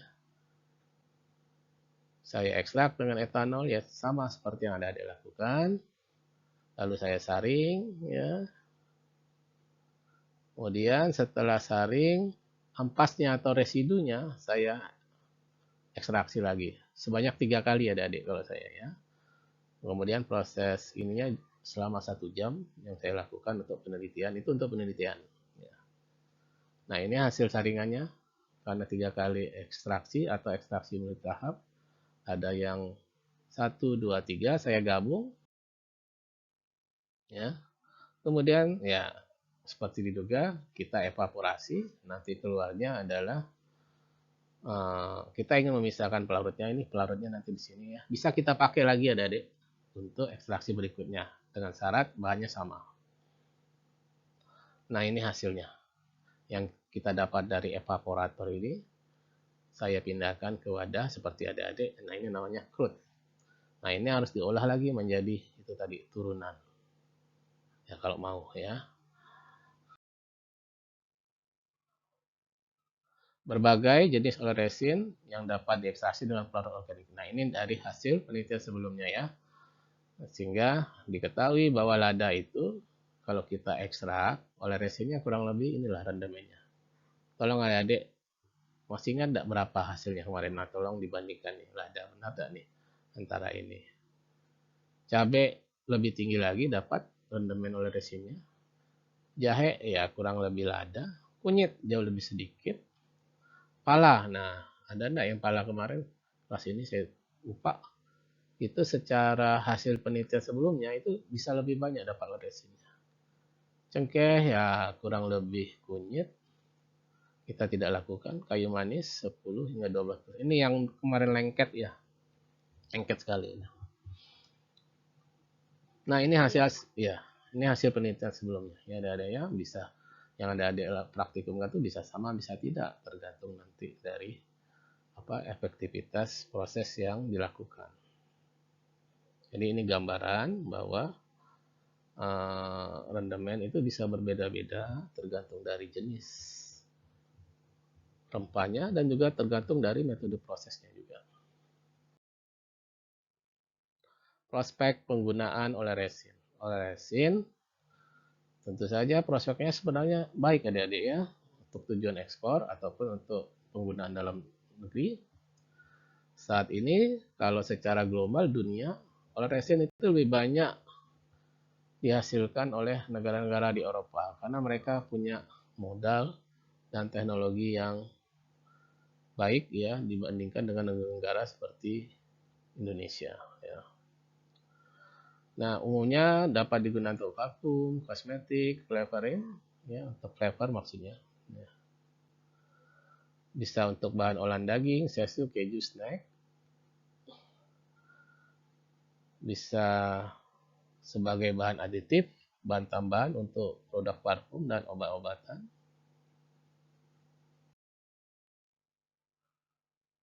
Kemudian penggunaan untuk parfum dan kosmetik ya bisa dari kardamom, kapulaga ini ya dan lain-lain. Khasiatnya ini sebenarnya sudah kita bahas ya, punya efek sebagai antimikroba, antioksidan ya dan lain-lain. Kemudian ditinjau dari segi teknis dan efisiensi bahan baku tentu saja lebih unggul adik-adik dibandingkan penggunaan rempah secara tradisional. Karena apa? Tadi ada faktor apa? Ekivalensi tadi ya. Bayangkan kalau kita pakai allspice itu kalau gilingnya 100 pound, cukup pakai oil resinnya pakai 5 pound aja. Berapa? Seperberapanya tuh 5/100. 1/20-nya adik-adik ya, jauh sekali. Keuntungan komparatif tentu saja akan berkurang nanti biaya angkut bahan adik-adik ya karena tadi ekivalensinya ya.